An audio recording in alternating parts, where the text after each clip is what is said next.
offered on Cosmic Connection differs from anything in your previous experience. The views and opinions discussed here are not necessarily those of the organization broadcasting this program, and they are certainly not endorsed by the government of this United States of America. Our government continually seeks to suppress the investigation of unidentified flying objects and all other subjects of a like nature. These opinions, however, are not the views of hucksters or charlatans trying to exaggerate the importance of the message in order to exploit the public for their own gain. On Cosmic Connection, you'll see and hear from honest, thoughtful people whose only desire is to understand the remarkable experiences they've been party to.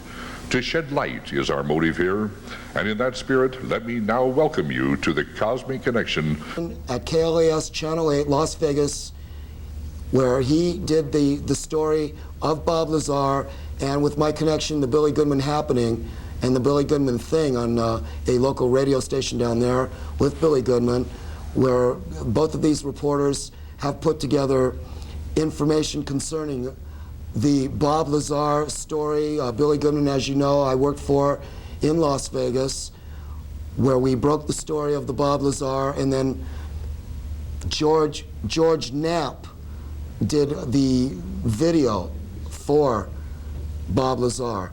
And I understand we're experiencing some technical difficulties. Do we have a phone caller on the line? At 667-7434. Dennis, they're having some problems. Let's discuss. Well, as a matter of fact, we'll be seeing some information on Billy Goodman in the video, and we'll be seeing, we'll even be seeing Billy Myers, I believe. I can't remember if we touched on Billy Myers. Not in that particular. I think we're touching. This is strictly the Bob Lazar show. Am I right? Strictly, yeah. Okay. People and might. ladies and gentlemen, yeah, go people ahead. might spot Dennis if they pay close attention. They just might spot Dennis. And they'll find out Right. just exactly where Dennis came up from. If I could, are we ready to roll that videotape? All right. They're not ready yet. I have some announcements here. Dr. John Mack, Pulitzer Prize-winning Harvard psychiatrist, professor of psychiatry at the Cambridge Hospital of Harvard Medical School, and founding director of the Center for Psychology and Social Change. In his book, Dr. John Mack's book, 1994 book, Abduction, is out in paperback now with a preface that was written in January of 1995. And this book contains 13 in-depth case histories of alien abductions. And that is Dr. John Mack, as you know, who is, Dennis, I believe he's having his problems with Harvard. Dennis is not here. All right. So, ladies and gentlemen, we will be showing you videotapes concerning Bob Lazar, the sport model as he described it, the craft description, his real estate friend Gene Huff, who, a gentleman who was a friend of is a friend of Bob Lazar, and you will possibly see the Area 51 video, and this video is shot or has been shot at the Groom Lake facility off of 29.5-mile marker, the Black Mailbox Road. That's 20.5-mile marker, Road 375 in your Nevada maps. So that's out at Area 51. All right, also we have Steve Johns and Timmy of the Moosehead Cafe. We have some bands that are going to be playing out there shortly, and those bands will be playing tonight, May 6th, will be No Motive, followed by Friday, May 12th, A Fall from Grace. Friday, May 19th will be Zuzo Blue, and Saturday, May 20th, War Pigs. Tommy from War Pigs, and I want to say happy birthday to Tommy out there. And the War Pigs will be playing with Fall from Grace, and that will be Saturday, May 20th at the Moosehead. And as every night at the Moosehead, Monday through Thursday, you'll have Lily Wild, Monday night, Tuesday night, Terry Robb and the Dill Roads, Wednesday, Midnight Blue, and Thursday, Marco Tufo. We are experiencing technical difficulties dealing with the videotape, and it's an interesting shot. Let's see if we can't take a caller at 667-7434. And the monitor is off. I'm waiting. Okay, hi, welcome to the Cosmic Connection. Hello. Hello? Hi there. Can you hear me? Sure, welcome. Can you see me on your screen? Yeah, I can. Okay, can somebody turn the inside monitor on? No, yeah, nobody told me I was on, but that's fine. All right, go ahead. What's your name? Hey, this is Park Rose Ron. Park Rose Ron. How you doing, pal? Hey, just fine. Welcome. Go ahead. Hey, while we're waiting for that film, I was reviewing my tape of the show on April 8th, and I kind of wanted to find out some more of what you knew about the Aurora project and the external propulsion devices or whatever they were. With the Aurora plane? Project, right. I have very little knowledge on the Aurora plane. I know that the Santa Barbara residents and Southern California residents recall hearing sonic booms in the air as this approaches in the morning and landing at the Area 51 facility. Oh, so it's being flown out of Area 51 also. From what I understand, this plane has been around for quite a while, and it's still in the testing stages. And this is a single-stage aircraft that flies off of a 7-mile runway out at Area 51 and goes into the outer atmosphere and is capable of doing exactly what the shuttle does. I see. Very good. And this engine was developed from one of the crash. I do not know that. No, sir, I do not know that at all. Oh, okay. What do you know about that? I don't know anything. Okay. I don't know anything. I was Sure. I was reviewing the tape, Right. and that one just kind of has been haunting me. That's All right, all. now is Dennis here? If Dennis could, Dennis, he's talking about the propulsion system Right. on the Aurora plane. He said that Roswell said was developed. That there was a Mr. Roswell from the 4/8 broadcast, right? Right, correct. And Mr. Roswell seemed to indicate that there was some kind of correlation between one of the crashes and the recovery of some equipment and the development of this project. And that's kind of what correct. He's saying that some of the propulsion is probably connected to that craft. That's what he intimated. That is correct. And that's why this caller was asking about the connection between alien propulsion and whatnot and the Aurora craft. And that's about all we know is from. That's about all we know. All right. That's the best evidence I've heard. And speaking of best evidence, I guess we've got the Right. technical difficulties. Now, Park Rose Ron. Yes, sir. You are a personality that calls other local talk show programs? No, sir. All right. Park Rose Ron, will you call back again? Yes. Thank you very much, sir, and have a good day. All right, we're getting ready for that videotape of UFOs, The Best Evidence by George Knapp. And if we could roll that in the control room, ladies and gentlemen, enjoy.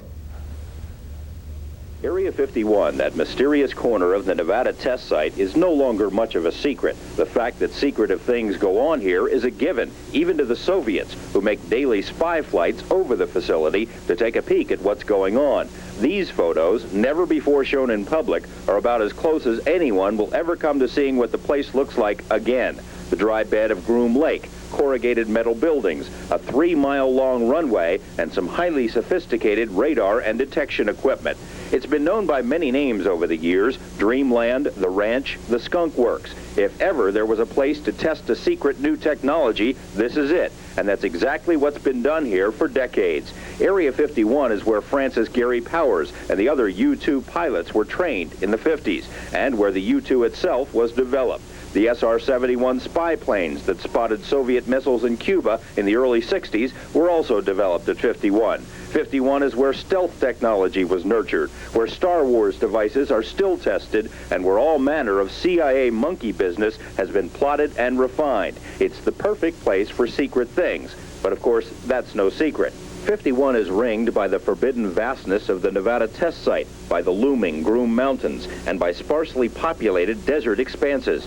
The few people who do live out here have no love lost for the military, but they're conservative, patriotic, and they mind their own business. You ever see stuff you can't explain? Sure. Lots of stuff. Care to elaborate? No.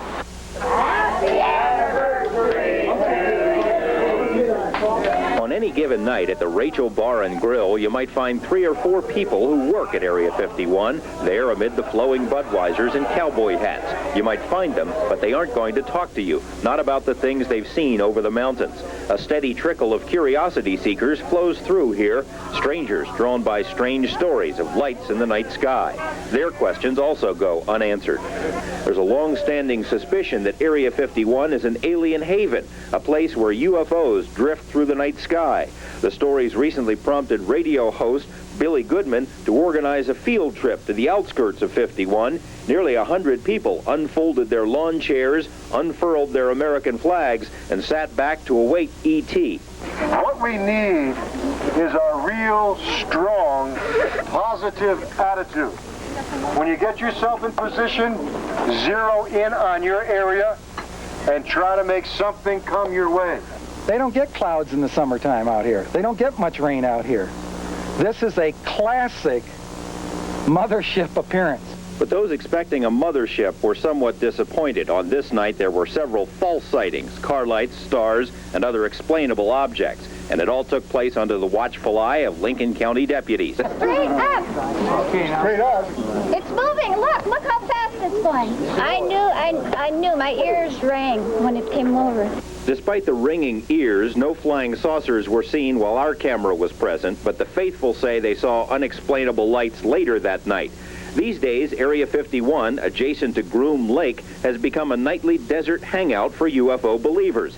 No one who's worked at Dreamland has ever publicly acknowledged what so many people have suspected for years, that alien technology is being tested in the Nevada desert. The speculation first surfaced in documents obtained by UFO researchers, documents about something called Project Aquarius. The documents, allegedly prepared for an organization called MJ-12, state that a program to fly recovered alien spacecraft was established in 1972 and is continuing in Nevada. The National Security Agency has confirmed it does have a Project Aquarius, but denies it has anything to do with flying saucers. NSA will not say what Project Aquarius is.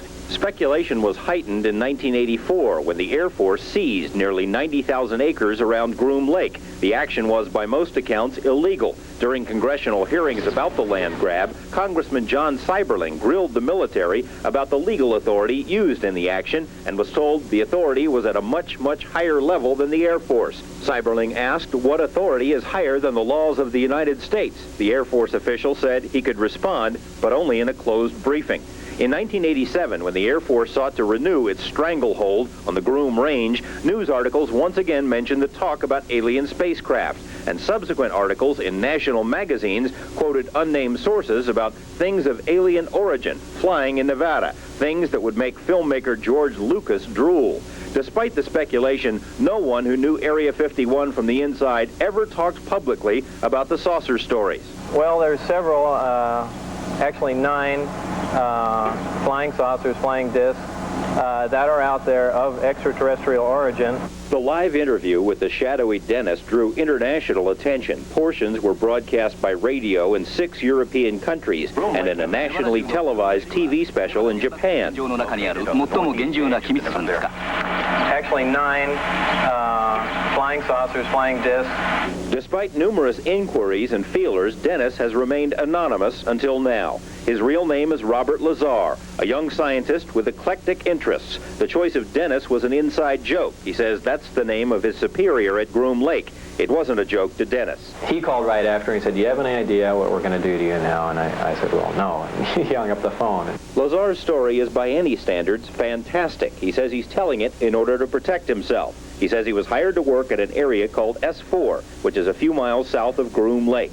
At S4, he says, are flying saucers, antimatter reactors, and other working examples of technology that is seemingly beyond human capabilities. Right, this came from somewhere else. I mean, as bizarre as that is to believe, but I mean, it's there. I saw it. I know what the current state of the art is in physics, and it can't be done. Checking out Lazar's credentials proved to be a difficult task. He says he earned degrees in physics and electronics, but the schools we contacted say they've never heard of him. He also said he worked as a physicist at Los Alamos National Lab, where he experimented with one of the world's largest particle beam accelerators, a half-mile-long behemoth capable of generating 700 million volts, Los Alamos officials told us they had no records of a Robert Lazar ever working there. They were either mistaken or were lying. A 1982 phone book from the lab lists Lazar right there among the other scientists and technicians. A 1982 clipping from the Los Alamos newspaper profiled Lazar and his interest in jet cars. It, too, mentioned his employment at the lab as a physicist. We called Los Alamos again. An exasperated official told us he still had no records on Lazar. EG&G, which is where Lazar says he was interviewed for the job at S4, also has no records. It's as if someone has made him disappear. Well, they're trying to make me a non-person. Explain. You called where? Well, the schools that I went to, the hospital that I was born at, past job, and essentially nothing comes up with my name in it. He smiles, but out of futility, knowing the whole thing must sound ridiculous. According to Lazar, his employer was the United States Navy. He says he and other government employees would gather near EG&G, fly to Groom Lake, and then a very few people would get into a bus with blacked out or no windows and drive to S4. When you get off the bus, what do you see? It's a very interesting building. It's got a slope of probably about 30 degrees, which are hangar doors. And it has textured paint on it, but it looks like sand. It's made to look like the side of the mountain that it's in, whether it's to disguise it from satellite photographs or what. He says he was never told exactly what he'd be working on, but figured it had something to do with advanced propulsion. On his first day, he was told to read a series of briefings and immediately realized how advanced the propulsion was. The power source is an antimatter reactor. They run gravity amplifiers. There's actually two parts to the drive mechanism. It's a bizarre technology. There's no physical hookup between any of the systems in there. They use gravity as a wave, using waveguides, almost like microwaves. It took a while, Lazar says, before he actually saw one of the flying discs. However, there were hints everywhere. Right, they had a poster, and it looked like a commercial poster almost, like it was lithographed and you could buy it at a Kmart or something. But they were all over the place, and it had the disc that I coined the term the sport model, was lifted off the ground about 3 feet at area S4 on the dry lake there, and the caption on the bottom said, "They're here." And those are just all over the place. Later, he got to see the real thing. When I was let in, it was the first time I saw the sport model in the hangar sitting down, and I was told they could have walked me in the front door, but they purposely wanted to walk me by it. I was told not to say anything and just keep my eyes forward and walk past the disc into the office area.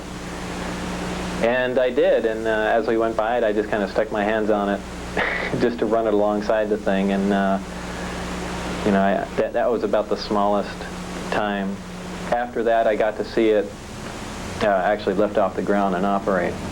But you also, in between that, you saw more than one.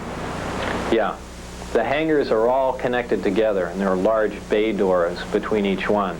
And there were 9 total that I saw, each one being different. Like they had the assortment pack. Security at S4 was oppressive, Lazar says, and his superiors used fear and intimidation almost as a brainwashing tool. It did everything but physically hurt me. Put a gun to your head? Yeah. And said what? Actually put a gun to your head? Well, they did that even in the original security briefings. They had guards there with M16s, the guys slamming their finger into my chest, screaming in my ear, some people pointing weapons at me. Like I said, it's not a good place to work. That fear factor would surface later. Lazar agreed to undergo a polygraph exam as part of this report. Polygrapher Ron Slay asked about the technology Lazar had seen. Did you knowingly lie when you said you had actually seen anti-gravity propulsion in operation? No. The results of this exam were inconclusive. Lazar appeared to be truthful on one test, deceitful on a second. Slay recommended that a second examiner be brought in. Polygrapher Terry Tavernetti runs a corporate security operation and is a former Los Angeles police officer. He put Lazar through 4 tests and concluded there was no attempt to deceive. And I left there thinking that I feel we do have some credibility to what the subject had to say.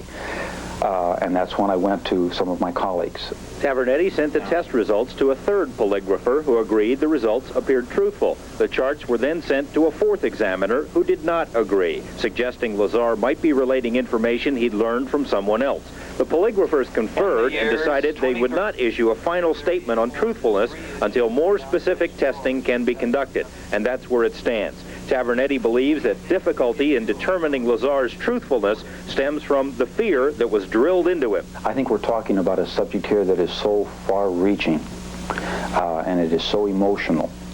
And when you're dealing with emotions, this is polygraph, because we're dealing, in polygraph, you're looking at fear. The fear of getting caught telling a lie because something bad will happen to you if you do. Well, I am telling the truth. I've tried to prove that. What's going on up there could be the most important event in history.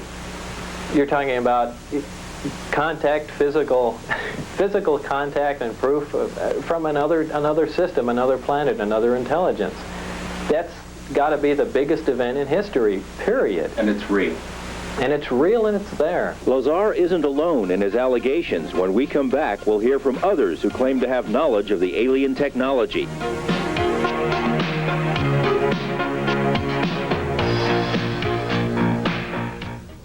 Hey, okay, that's UFO, the best evidence, George Knapp.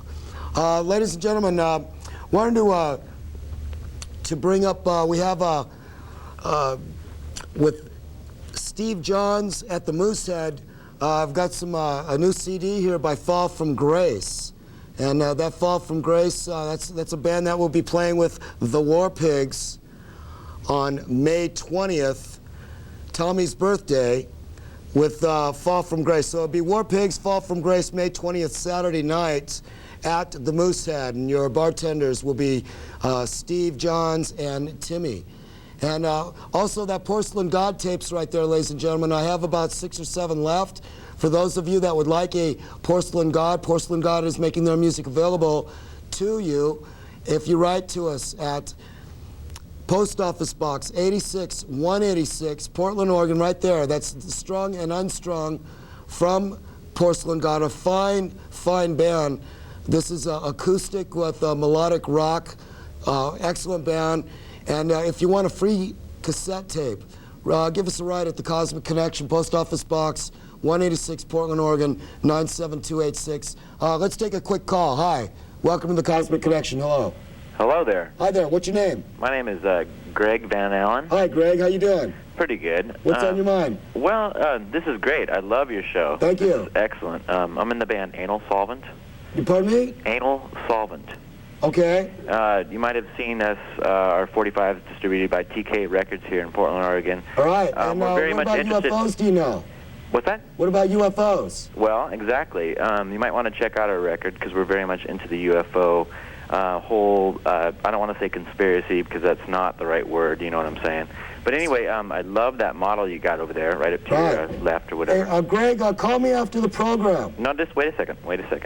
Anyway, so are you any way related to, well, I just want to ask you a few questions first before we, take off.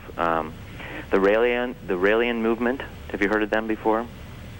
The Raelian movement. It's spelled R-A-E-L-I-A-N. No, I know who they are, and they're a fanatical group. No. In my opinion. Next question. Hello. All right, looks like we lost him. We're going to run videotape 2. And Greg, call me after the show at 667-7434, and I'd like to give your music a listen. And with that, back to the George Knapp and Bob Lazar show. Thank you very much. Southern Nevada's news and information source.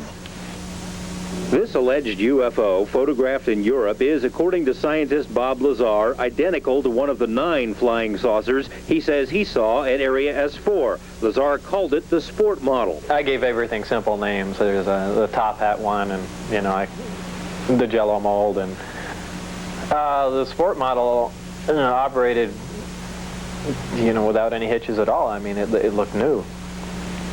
If I know what a new flying saucer looks like. Even before he saw the sport model operate, Lazar says, he suspected that the ship came from somewhere else. The realization slapped him in the face the first time he glimpsed the inside of the disc. I got to look inside, and it had really small chairs, and I think that was the first confirmation I had. That was just a shocking thing, because every time before that I was able to label it, well, this is just a little advance that a group of scientists had formed, and, you know, they're keeping it secret. And, yeah, we could have built a big disc like that. That's no problem. And, you know, we could have adapted these to make it fly, but why does it have little furniture inside, essentially little seats? And things began to click together just all too fast. A few of the discs had been completely dismantled to find out how they worked, Lazar says, but others were fully operational. A Japanese TV network created this animated version of Lazar's story after his first interview with us aired in May. Lazar says the dramatization is similar to a test flight he witnessed. The bottom of it glowed blue and began to hiss like high voltage does on a round sphere. It's my impression that the reason that they're round and have no sharp edges is to contain the high voltage. Like if you've seen in high voltage systems, insulators, things are round or else you get a corona discharge. In either case, it began to hiss as in high voltage, and it lifted off the ground quietly, except with that little hiss in the background, and then that stopped as soon as it reached about 20, 30 feet. Lazar says the test of the sport model was a short one, that it made only a few moves before setting back down. He didn't see who was actually flying the craft, but was very impressed nonetheless. Well, there's no action-reaction system to it. There's no, like in a jet engine, exhaust gas being thrown out, no propeller, no noise. It's just, for all intents and purposes, magic. To Lazar's knowledge, the flying discs are not being used for, say, any flights to Jupiter. He says excessive caution and intense secrecy contributed to the plodding pace of the program and were a main source of his disenchantment. It's just unfair, outright, not to put it in the hands of the overall scientific community. There are people that are much more capable of dealing with this information, and by this time would have gotten a lot further along than this select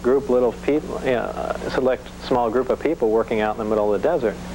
They don't even have the facilities, really, to completely analyze what they're dealing with. Well, he was being quiet, and if he kept me abreast of anything, he kept me abreast of the security checks. They'd randomly drop by his house. They threatened his wife. They threatened his wife's life. They had done all that, so we really didn't converse. I mean, he really was adhering to the program. Gene Huff is a Las Vegas real estate appraiser, a regular guy who just happens to have a friend in the flying saucer business. He learned about Lazar's S4 experiences only after a long period. Lazar is anxious for people to know that he didn't just run right out and spill the secrets of the universe, and that some things are properly kept confidential. I did not believe that this should be a security matter. Some of it, sure. But just the concept that there's definite proof, and we even have articles from another world, another system. You just can't not tell everyone. A lot of people don't believe that, but I do. When he reached what felt like his bursting point, he took Huff and a few others to the edge of the Groom Mountains to see the flights for themselves. A total of 5 witnesses on 2 consecutive weeks managed to dodge security patrols long enough to see the strange glowing object lift above the mountains. It came up above the same mountain. It moved around. It did a step move. It actually went up in the air like this and hovered, then dropped way down. Then it just floated around and cruised around, and then it started coming up the mountain range. This home videotape was recorded during one of the trips to the Groom Mountains. Okay. Good luck. No way, did you see that move it did? No, I didn't. It went like this, it went boom, boom. Wow, look how bright it's getting. Look at it now. It's getting bright. Not bright enough for me to get the son of a bitch. Here, hold on, right here.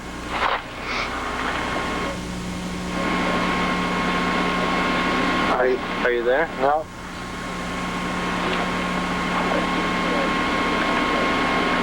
It is bright right now.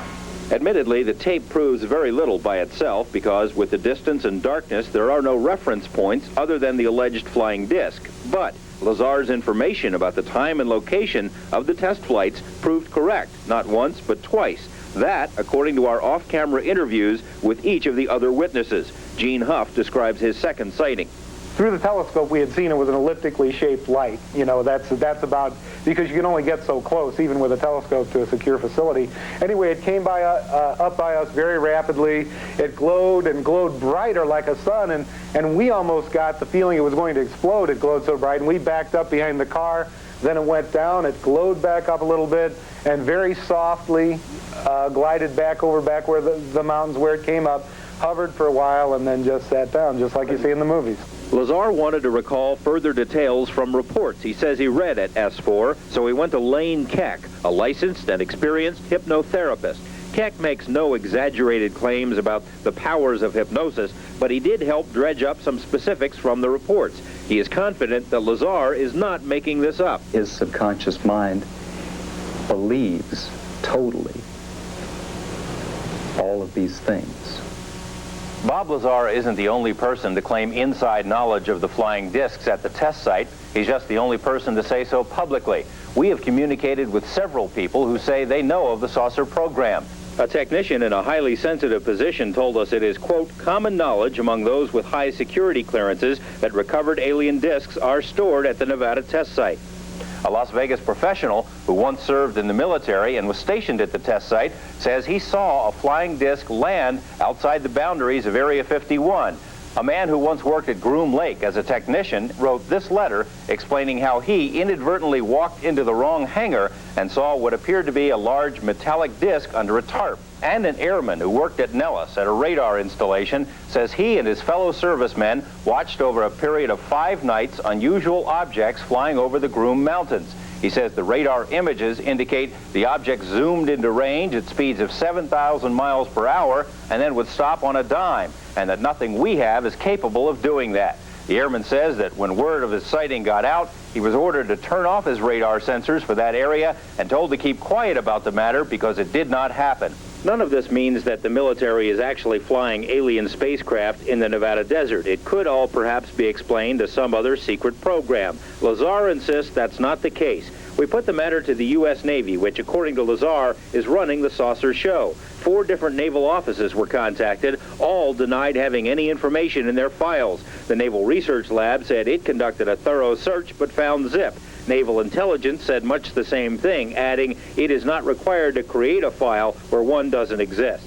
A side note, we also requested files on a UFO sighting over Tremonton, Utah in 1952. The Navy spent more than 1,000 hours studying film of that sighting, a fact that's been noted in several publications. But for purposes of our request, the Navy couldn't find those files either. The group that runs this project, whether it really is the Navy or they just say that, apparently these people have executive power. They don't report to anyone. These allegations, if true, could have profound effects on how we view the world, on our beliefs, even our religions. More on that when we come back.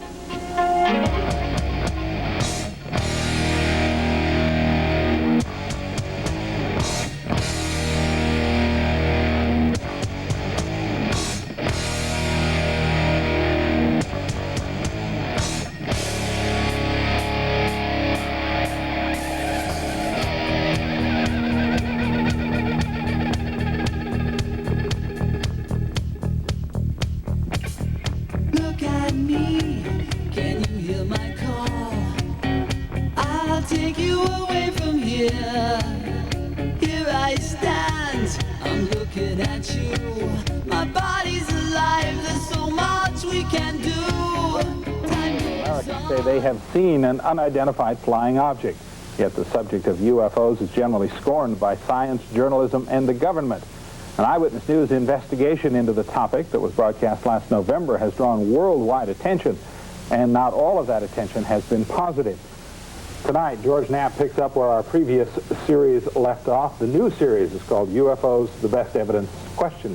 Gary and Mary Ruth, we've added the question mark for a good reason. There are many unanswered questions about UFOs and about some of the people who claim to have knowledge about the topic. Questions about credibility and motive. We'll be taking a hard look at some of those questions this week and beyond. One thing we found is that despite some sniping from other media and the scoffing of government officials, people want to know about UFOs, even some very prominent people. Because I know 15 years ago, if you would have said something, especially with the guys I hang around, they would have gone right, you know, and wouldn't go into sparks. Kent Oram is a hard-boiled, semi-cynical public relations man currently running the election campaign of Nevada Governor Bob Miller. A few years ago, Oram says, he and his wife saw something strange in the night sky over Mount Charleston. And we looked at it for about 2.5 minutes, and it never budged. And at the time, I made a joke to my wife, you know, I mean, if you were under the Starship Enterprise, you know, that's sort of what it might look like. and it was, I would say, it was gigantic, and it was more of a square shape, but it was a lot of lights.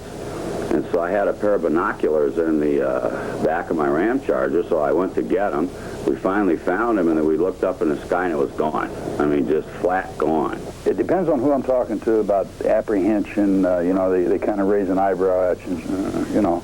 Chuck Woodworth is a 20-year veteran of the Metro Police Department, a trained observer who grew up in the shadow of the Nevada test site. He and 4 friends saw their UFO in the desert north of Pioche. All we saw was the light. I'm going to tell you, it's the most intense light I've ever seen. And I've been around some pretty heavy lights. If you stood under the police helicopter at night when they're lighting up an area and they come right down, are really saturated with lights, those would be very, very dim to the lights we saw from this distance. I would judge this distance that we observed them to be at least 20 miles, 15 to 20 miles from us. And they were intense.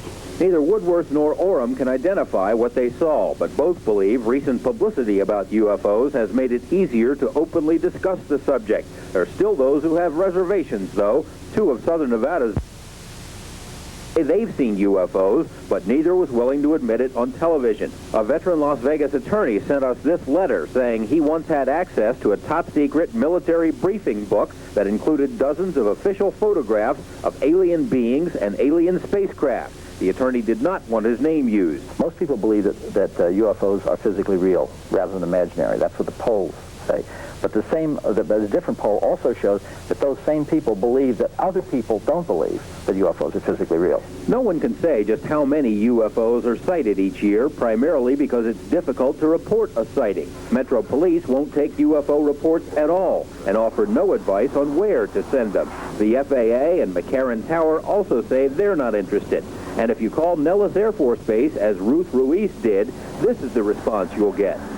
And he told me that they're not interested anymore in the UFOs because now we know whoever it is or whatever it is, it's not a threat to us, our national security. And that's what he told me. Nellis will give you the number of a private UFO hotline located in Seattle. What's more, both Nellis and McCarran spokesmen say they have no memory of even a single UFO sighting over their facilities, a claim that is flatly contradicted by informed sources at both locations. Some UFO sightings are reported to the planetarium, where astronomers can usually come up with a logical explanation. Venus, when it first, a few months ago when Venus first appeared in our evening sky, for this time around, we got a number of calls. What's that bright object in the sky? We'll be getting calls on Jupiter pretty soon because it's now rising about midnight in the east. So we get those calls. Mainly it's just curiosity. They see something strange they hadn't noticed before. Even die-hard UFO believers admit that 90% of all UFO sightings are explainable, but it's the other 10% that are of interest. One identifiable flying object whose characteristics and appearance indicate we're dealing with a vehicle whose behavior says it wasn't made here is worth 50 cases that you can explain. Just as most drugs don't cure diseases. If you're sick with something, you want the one that does. Don't tell me about the ones that don't. So the focus with flying saucers has to be on the evidence, the best evidence from all over the world. Using UFOs and evidence in the same sentence is a sore spot with some media outlets. The Las Vegas Review-Journal has taken a dim view of UFO reports. Columnists have cleverly compared the UFO topic to the search for Elvis. Media critics say it's nothing but a ratings ploy. When an international UFO convention was held in Las Vegas, the lone story done by the RJ was a profile of UFO debunker Phil Klass, with a headline suggesting it was Klass who knew the truth about flying saucers. Later, though, the paper succumbed to UFO fever with a front-page story in its Sunday supplement about UFO sightings in Nelson, Nevada. Their word seems to be, snicker, snicker, and make fun of it. But, it's just this attitude that the journalists have got. If they didn't know about it before, it couldn't possibly be true. I mean, they've been sitting on this story now for about 2 years when I first started out, and there hasn't been one of them that has done any useful research at all. Anyone who takes but 1 hour to review some of the available evidence cannot come away without the firm conviction that that there is something out there. Not all media have shunned UFOs. Radio talk show host Billy Goodman for months devoted most of his program to the topic, but Goodman's show was canceled by station management. His listeners suspect it's part of a government plot. Station executives say while the show was popular with listeners, it wasn't popular with advertisers. They canceled Goodman, they say, as part of a format change to news and sports programming. Much of Goodman's multi-state audience is now listening to Florida-based talk host Chuck Harder, whose For the People network is heard on 80 stations coast to coast and frequently focuses on UFO developments in southern Nevada. Predictably, UFOs remain a staple of the tabloids, which seem to be getting even further out than before. Nazi astronauts return to Earth in surprisingly good health, according to NASA sources. Space aliens stealing our frogs. They must be stopped before it's too late. Remember the psychic who invited aliens to land at a Monday night football game? They never showed up. Not because the Eagles-Bears matchup wasn't appealing, but because the Goodyear blimp scared them away. One weekly tabloid featured a story about Bob Lazar, the young scientist who says he worked at S4, a secret Nevada military base where the government is allegedly tinkering with flying saucers of alien origin. The article included hyped-up non-quotes and artists' versions of S4. Lazar has also been featured in UFO magazines. This article demanded that he open up his life for scrutiny by skeptical UFO buffs. Other UFO magazines aren't much different from tabloids. This one awards $10 a month to the person who can rig up the best phony UFO photo. Lazar's story has even made it into Car and Driver magazine. A recent article highlighted a Nevadan named Bob who had built a stealth Corvette for the ostensible purpose of penetrating Groom Lake to capture video of the flying saucers. Lazar's story also caught the attention of at least one television network, Nippon Television of Japan, which sent a crew to Nevada to produce a special about Lazar and Area S4. He seemed to be quite an interesting guy. He knew what he was saying. He's not another fruitcake, who just came out and just wanted to tell all the story. So we did some backup checks, and there seemed to be some truth. Lee and his crew have produced 17 one-hour programs about UFOs for national broadcast in Japan. He says he can't understand why American networks avoid the topic. For the report on Lazar, Nippon set aside 2 full hours on a Saturday night. I don't know about here, but in Japan, 2-hour special and a Saturday evening from 7 to 9, it's a hell of a, spot there. There are more than a few people who consider the public fascination with UFOs to be downright dangerous. Aviation writer Phil Klass says the belief in alien beings and a government cover-up is, quote, potentially as dangerous as Jonestown. That's the jungle settlement where dozens of people willingly committed suicide. A study by 2 psychologists concluded that persons obsessed with UFOs, especially cigar-shaped flying saucers or rounded discs, are victims of a familiar Freudian syndrome. If an interest in UFOs is a sign of mental aberration, then count the U.S. government as being among the disturbed. Bob Lazar, of course, can recite a litany of strange things he says have happened to him. Tapped phones, break-ins, threats. But even if you don't buy his story, there are others who can attest to a government interest in UFO adherence. Terry Tavernetti is the former police officer who performed polygraph tests on Lazar. Tavernetti, who has a corporate security job with a major Las Vegas business, says that shortly after his involvement with the Lazar probe was made public, his employers were contacted. The corporate offices where I'm employed received a telephone call from a government agency wanting to know why I was getting involved in something that I shouldn't be. And I asked, well, what agency? What was said, that they identified themselves, and because I'm more than happy to talk to them. And I was refused this information, told that he didn't know, meaning my boss. Tavernetti, who still retains the tapes and printouts from Lazar's polygraph, also says his home was burglarized in early January. As an investigator of over 20 years, I don't believe in coincidence. There's a reason for everything. Could it have been a random residential burglary? Yes. A Las Vegas man named Roy Byram contacted us back in November 1989, saying he had information about Area 51 that he had gleaned by preparing tax returns for several people who worked at Groom Lake. Less than 24 hours after phoning us, Byram says, he was visited by 2 men claiming to be Secret Service agents who, quote, just wanted to lean on me a bit. Journalists who've studied the field for many years say that government interest in persons with inside information about UFOs is very real. A body of information about UFOs in the possession of our government, which is so sensitive to the people in custody of it, that they will do just about anything to protect it. Finally, there's this item. A Las Vegas resident currently working for local government told us she previously worked for a defense contractor and was privy to numerous high-level discussions about crashed discs, recovered bodies, and alien technology. She was going to provide us with some of this information, but less than 2 weeks ago says she was visited at her home by a man identifying himself as a government agent. The man said that any release of information would lead to trouble, adding that our source does a lot of traveling and that, quote, accidents can happen. The agent also mentioned that harm could come to the woman's family. She has now declined to talk with us. And, you know, Gary and Mary Ruth, people watch reports like this at home, and I think some view it with interest, but they view it as in the same way they're interested in a movie of the week. This is not a movie of the week. Others seem to believe, particularly our media critics, like we're making this stuff up, and we're not making it up. We've spent almost a year on this investigation, and there's definitely a body of information out there that deserves an investigation. George, you mentioned that the previous series has been seen in other states and countries. How has that happened? Well, there's quite an underground network, these UFO people out there, UFO buffs that trade tapes and trade information of all sorts. We know of 3 organizations or groups that have been selling bootleg copies of the tape in apparent or alleged violation of the copyright laws. Last night I was listening to a radio show. It was broadcast coast to coast. They were giving away dubs of the program as prizes to people who answered their trivia questions, and today we got a fax from Arizona. There's a group there that are charging $7.50 a head for a viewing of the tape. So it's gone everywhere. What's coming up in coming days? Quite a bit of stuff. We're going to dig deeper into the story told by Bob Lazar to see if there's any new evidence to support what he told us.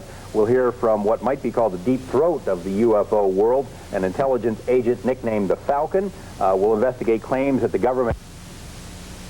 And we'll take a somewhat critical look at some of these UFO prophets of doom and UFO groups to find out if they may have ulterior motives in spreading the word about this stuff. How about, all right. Welcome to the Cosmic Connection, ladies and gentlemen. We're back. That was the Bob Lazar segment, and I believe we're going to take a phone call at 667-7434. Hello. Hi, Cosmo.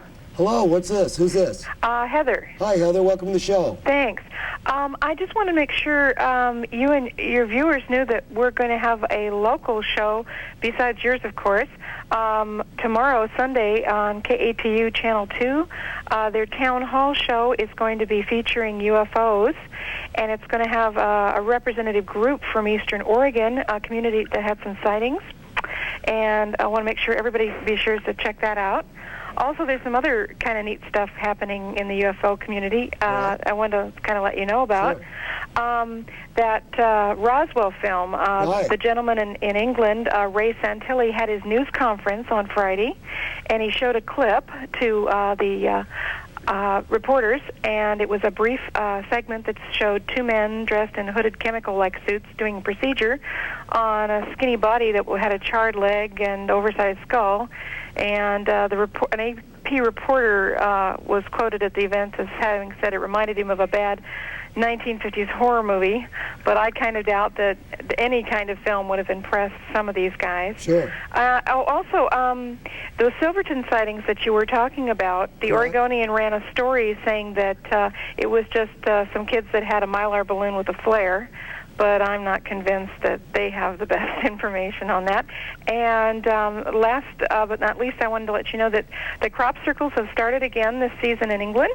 And there's 2 new circles, and they're north of the kind of usual triangle area that they've appeared in the past. And that's what I kind of wanted to let you know about. And thank you very much for doing the show. Well, that's great. Now, these crop circles, they've turned up in the British Isles? Yes, this year. This is a new location. Yes, it's north of the usual area that they've been reported in, and they were in canola crop, which is like celery. It's real crispy.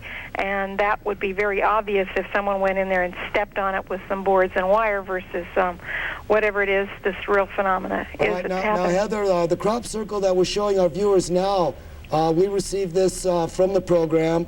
Would you like to tell us about this particular crop circle here? If we could go back to that photo of the crop circle, please. I think that's that's a lot of guesses as to what it is. That was, I think, one of last year's 94 crop circle.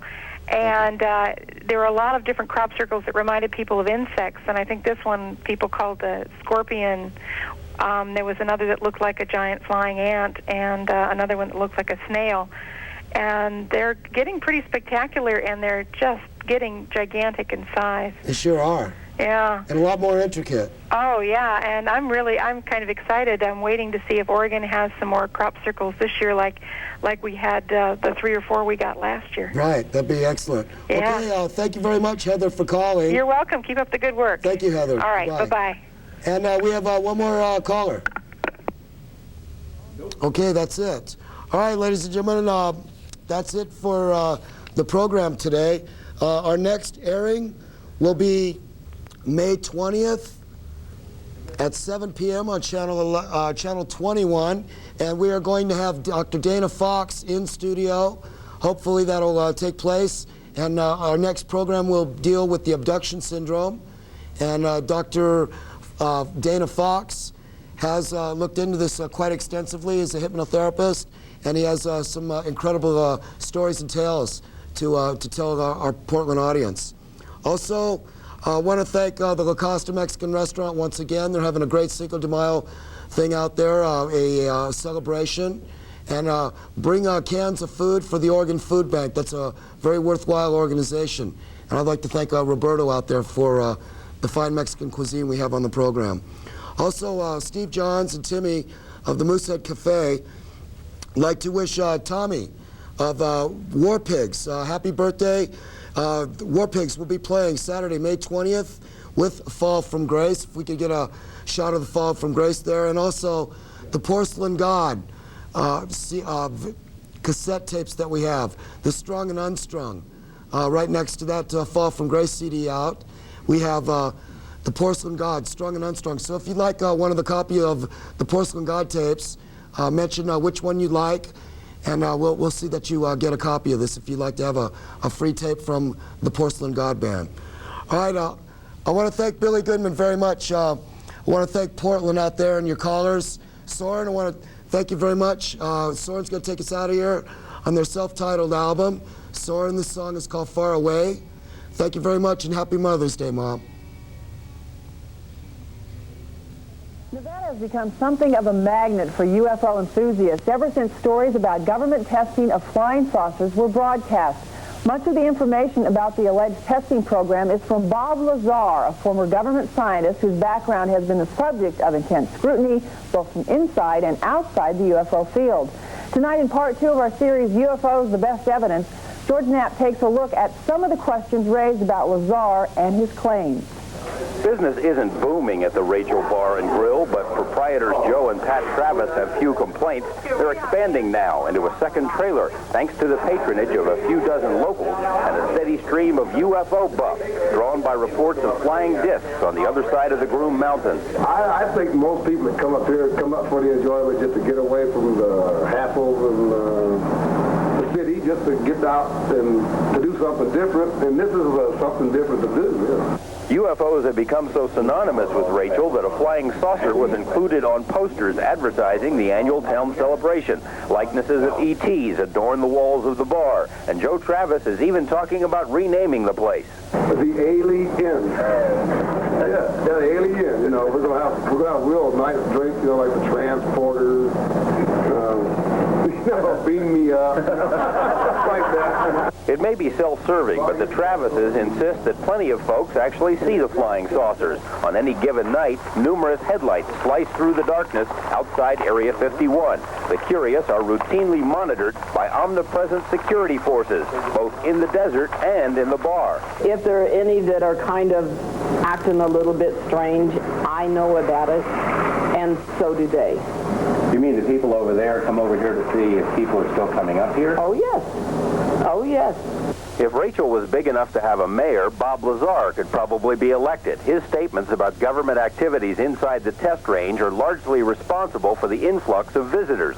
Lazar says he was hired by the United States Navy to work in an ultra-secret facility dubbed S4, approximately 10 miles south of Area 51. S4 sits adjacent to the dry bed of Papoose Lake, Lazar says, and is built to blend in with the desert. According to Lazar, S4 is home to at least 9 flying discs of alien origin. The craft are powered by antimatter reactors, propelled by anti-gravity generators. The fuel is a heavy element called 115, he says, and the mission of those who work at S4 is to master and duplicate the alien technology using Earth materials and know-how. He believes the technology is extraterrestrial for several reasons. 1, because the machines do things that are beyond Earth technology. 2, because of the telltale small furniture inside the flying discs. And 3, because of briefing papers he says he read at S4.